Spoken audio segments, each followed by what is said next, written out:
अमीर ननद की गरीब भाभी।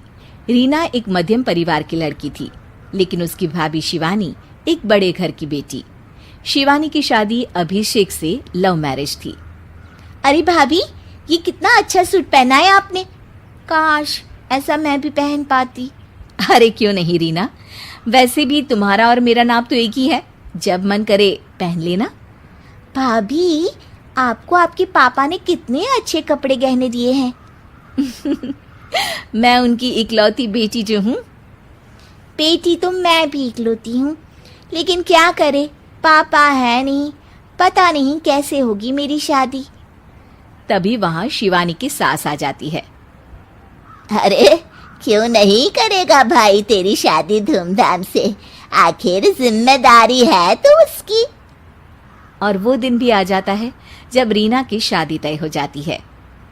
अभिषेक, क्या हुआ? आप इतने परेशान तो कभी नहीं दिखे, कोई बात है तो बताइए मुझे। अरे शिवानी, वैसे तो शादी का सारा इंतजाम हो गया है, लेकिन गहनों का रेट तो आसमान छू रहा है। कैसे क्या करूं, कुछ समझ में ही नहीं आ रहा। थोड़ी देर में शिवानी अपने पूरे गहने अभिषेक के सामने रख देती है। ये लीजिए, गहनों का इंतजाम भी हो गया। अरे नहीं नहीं शिवानी, मैं ये गहने किसी हालत में भी नहीं ले सकता। ये तुम्हारे पिता ने तुम्हें दिया था, और तुम हो कि। तभी वहां सास आ जाती है। अरे तो क्या हुआ, इसकी तो हो गई ना शादी, अब किसे दिखाने हैं इसने गहने। सास गहनों का डिब्बा शिवानी के हाथ से लेकर वहां से चली जाती है। रीना की शादी धूमधाम से होती है और अब वो बड़े घर की बहू बन जाती है। वहीं रीना की शादी के बाद शिवानी और अभिषेक उसकी शादी के कर्जों से डूब जाते हैं। मैं सोच रही हूँ नौकरी करनी शुरू कर दूँ, वैसे भी पढ़ी लिखी हूँ, आपकी थोड़ी मदद भी हो जाएगी। वैसे शिवानी, कुछ दिन कर लो तो अच्छा ही होगा, क्योंकि ज़रूरत भी है। अब शिवानी भी नौकरी करने लगती है और घर खर्चे में अभिषेक का हाथ बटाती है। एक दिन शिवानी, रीना का फोन आया था, कह रही थी कि आने वाले त्योहार में उसके ससुराल जाना है। ठीक है माँ।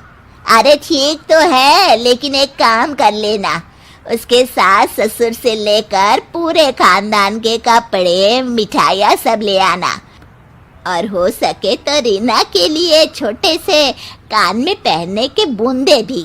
और क्या है ना, शादी में उसे सारी बड़ी बड़ी कान की ज्वेलरी दी थी, घर में पहनने के लिए तो उसके पास कुछ भी नहीं है।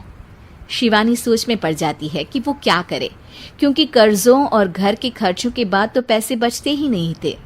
शिवानी फिर अपने पिता को फोन करती है और उनसे पैसे मांगती है। देखो शिवानी, मैंने तुम्हें शादी के वक्त ही मना किया था कि ऐसे घर में शादी करनी ही नहीं चाहिए। अरे अभिषेक को शर्म आनी चाहिए जो ससुराल से पैसे मंगवा रहा है। शिवानी को पिता की बात पर गुस्सा आ जाता है। आप मेरे पिताजी हैं और मैं परेशान थी, इसलिए आपसे मदद की उम्मीद की पापा। अभिषेक को तो पता भी नहीं है कि मैंने आपसे पैसे मांगे हैं। शिवानी सोचती है कि वो अभिषेक से बात करे, लेकिन फिर उसे लगता है कि वो टेंशन ले लेगा। तभी शिवानी की नजर हाथ के कंगन पर पड़ती है, सीधे बाजार जाती है और उसे बेचकर ननद के घर ले जाने का सारा सामान लेकर आती है और सास के सामने रख देती है। हाँ ठीक है, लेकिन फल थोड़े और अच्छी क्वालिटी के होने चाहिए थे। शिवानी कुछ नहीं कहती, वहां से चली जाती है। एक दिन शिवानी, रीना का फोन आया था, बहुत रो रही थी। क्यों माँ, क्या हुआ? सब ठीक तो है ना उसके ससुराल में? अरे तूने तो उसकी नाक ही कटवा दी। अब मैंने क्या कर दिया माँ? कह रही थी कि बड़े घर की बहू है भाभी, जो कपड़े दिए वो ब्रांडेड भी नहीं थे। तू तो जानती है ना उन लोगों का पहनावा कितना अच्छा है। तू तो मेरी बेटी का भला कभी सोचती नहीं। हाय भगवान, अरे बड़े घर की बहू है, इसी बात की जलन है ना तुझे, लेकिन याद रख मेरी बेटी का सोचने के लिए भगवान है, तुम लोग कभी उसका बुरा नहीं कर पाओगे। अब शिवानी के मन में सवाल था कि क्या ईश्वर सिर्फ रीना के साथ है, उसके साथ नहीं। लेकिन उसे सुकून था कि वो अभिषेक के साथ उसकी जिम्मेदारियों को निभाने में बराबरी की हकदार है। शिवानी वहां से चली जाती है।